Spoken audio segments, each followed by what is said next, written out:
Today's recall roundup: if you drive a Honda or Acura, listen up. Nearly 100,000 vehicles have a faulty sensor in the front passenger seat.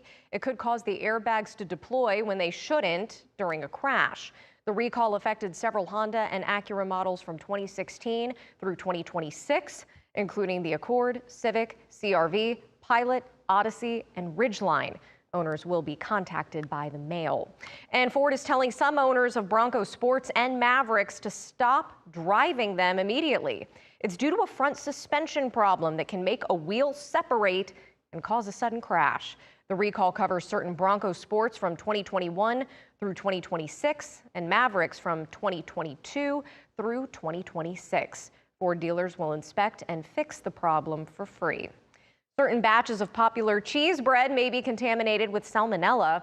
We're talking about Motor City Pizza Company's 5 cheese bread. These were sold at Costco, Walmart, Target, and Publix. So far, no reports of anyone getting sick.